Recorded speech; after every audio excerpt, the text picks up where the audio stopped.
Mechanics don't like it, but it's a pleasure to drive. The second-generation Mercedes A-Class is a refined, well-built, and powerfully engined compact car with a surprisingly spacious interior. Unfortunately, repairs are quite expensive, even though the car rarely breaks down. Why is this so? What engines were installed? The model range included 3 petrol engines from the M266 family with displacements of 1.5, 1.7, and 2.0 liters, and one 2-liter diesel engine from the OM640 family. It's worth noting that the engine variants and the name are not the same. In practice, depending on the year, the breakthrough in 2009, the A150 and A160 are the same engine. The same applies to the A170 and A180. The engine variants nomenclature is listed below. All engine variants were offered with manual or automatic transmissions.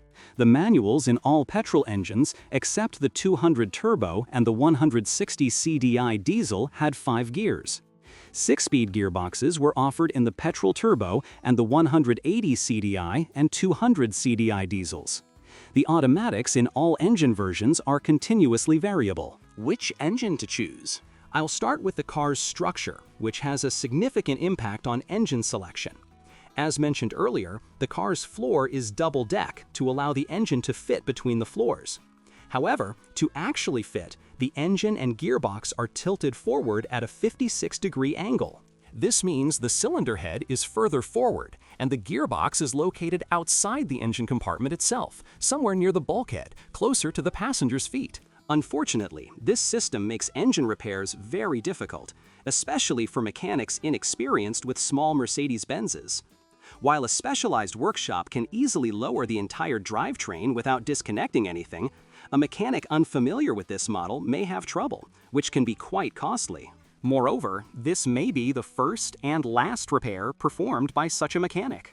Regardless of the workshop you choose or the mechanic's experience, many repairs performed on a Mercedes A-Class take longer than on typical compact or city cars, and therefore costs increase. Therefore, if you're looking for relatively inexpensive maintenance, you should generally avoid diesel engines, which have many components requiring maintenance. It's better to prioritize relative simplicity and choose one of the petrol variants. This doesn't mean, however, that diesels are inherently bad. The OM640 units were designed specifically for the Mercedes A-Class and B-Class.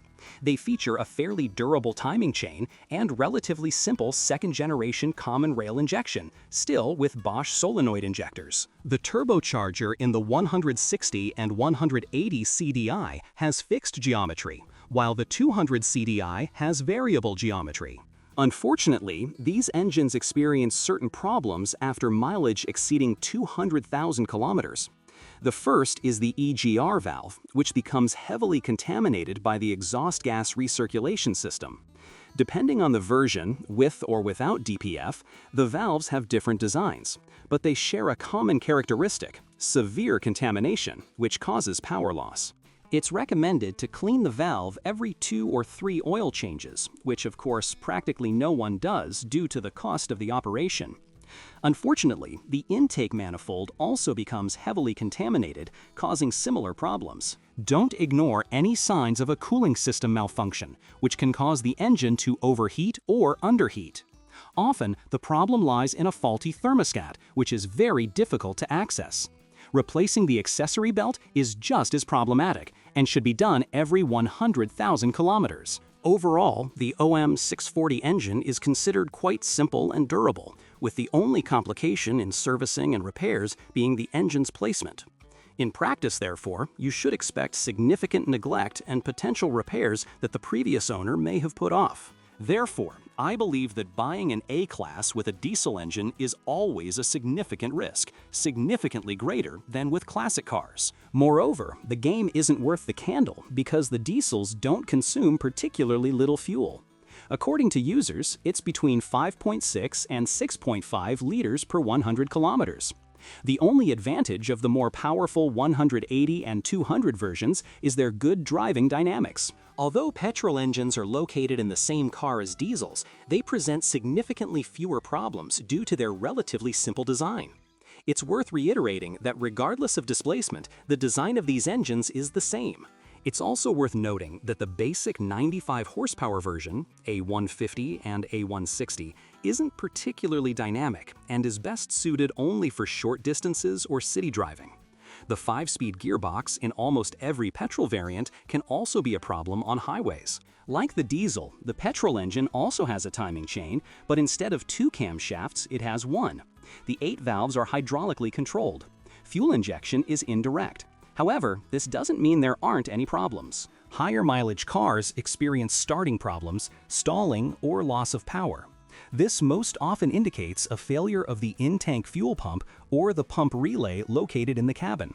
It's important to remember to fill up with petrol if you're using LPG, as the pump is delicate and a failure can immobilize the vehicle, even if it's equipped with an LPG system. When buying a higher mileage car, especially one equipped with an LPG system, you should be aware of possible ignition coil failures, there are 2 of them, or ignition wires. Generally, petrol engines are durable and quite reliable, and any problems with them are usually caused by either extensive neglect or high mileage. Don't be afraid of cars with mileage exceeding 200,000 kilometers, unless they are already equipped with an LPG system. It's worth noting that the A200 version has a dual-mass flywheel, while less powerful models don't. The cost of a petrol dual-mass flywheel significantly exceeds €2,000. Diesel dual-mass flywheels aren't much cheaper. That's why I think the optimal choice is the 116 horsepower A180, the most powerful version without a dual-mass flywheel.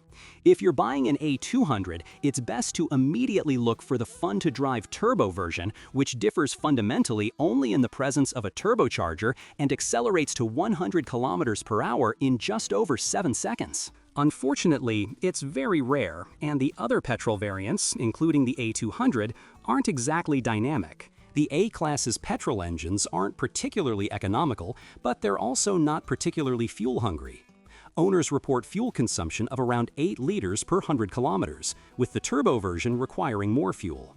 The most fuel-hungry driving conditions for the A-Class are high speeds on the highway. In summary, in my opinion, the safest choice is the facelifted A170 or A180 equipped with a 1.7-liter petrol engine with 116 horsepower and a manual gearbox. I wouldn't recommend the automatic. The less powerful A150/A160 is a good choice for those not expecting great performance. It's better to buy the turbocharged A200, although it's a rarity on the market. Among diesels, power output isn't a major factor, but technical condition and mileage are very important. Typical faults. A-Class owners are generally satisfied, and 73% would buy the car again. The areas that raise the most concerns are what could be considered the model's typical weaknesses. As mentioned above, diesel engines often experience carbon buildup in the EGR valve and intake system. This can lead to various problems, including power loss, stalling, RPM fluctuations, and so on. This is less common in gasoline engines. These symptoms can also affect the fuel system. In gasoline engines, the pump, and in diesels, the common rail pressure regulator. Another common problem with the A-Class is the alternator. Typically, around 200,000 kilometers, charging problems begin, leading to the loss of power steering, for example. However, the cause of power steering failure can also be traced to the steering angle sensor. The main reason for the alternator's short lifespan is the charging technology Mercedes implemented in the A-Class to reduce fuel consumption. The point is that the alternator constantly communicates with the engine control computer, as its charging capacity varies depending on load and engine speed. This adjustment occurs very frequently, practically continuously, which strains not only the alternator but also the battery. Blue efficiency versions also recover energy during deceleration, and younger models are equipped with a start and stop system, which places additional strain on the charging system and battery. The air conditioning compressor is also a common cause of failure. It usually starts with the pulley, and ignoring squeaks and vibrations from this area will ultimately destroy the entire component. The sheer scale of the problem is demonstrated by the wide selection of replacements from many manufacturers. A good quality part costs around €1,300, plus relatively expensive labor, as work on the compressor requires lowering the engine. It's worth keeping this in mind when purchasing a car with a faulty air conditioning system. Typically, the problem isn't a matter of simply recharging it. The final concern concerns corrosion protection, especially in pre-facelift cars. Cars manufactured between June 2004 and June 2006 are most susceptible to premature corrosion, a problem the manufacturer has admitted to due to manufacturing errors. As a result, the doors and hood have become critical components. However, corrosion also appears in other areas of the body, trunk lid, fenders, and sills, so it's worth thoroughly inspecting the car for this issue. One common, albeit minor problem is the shearing of driveshaft joint boots. Fortunately, the joints themselves are replaceable, readily available, and relatively inexpensive, up to about €200. Steering column joints also wear out in cars with mileage exceeding 200,000 kilometers. Finally, it's worth mentioning gearboxes. Manuals are generally durable, although they do have some mechanical issues that make engaging first gear difficult. Continuously variable automatics, on the other hand, are not very durable and are not well regarded by mechanics. Operating costs. It's difficult to say definitively whether operating costs are high or low, as much depends on the car's technical condition. A well-maintained A-Class doesn't generate many problems and is a car that will last for years.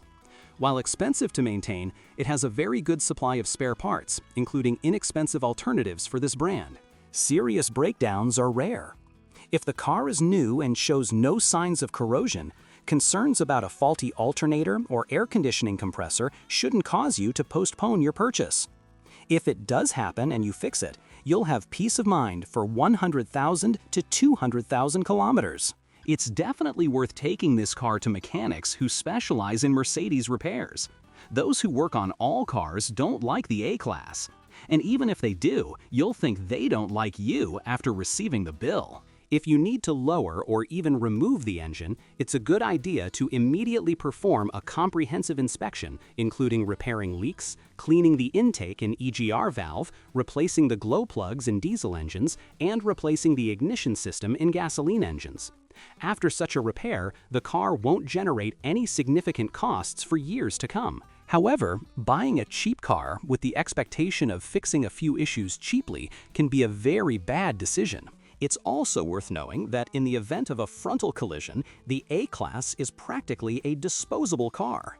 Repair costs for even minor damage to the engine compartment can exceed the vehicle's value, and you'll likely receive a total loss from your insurer.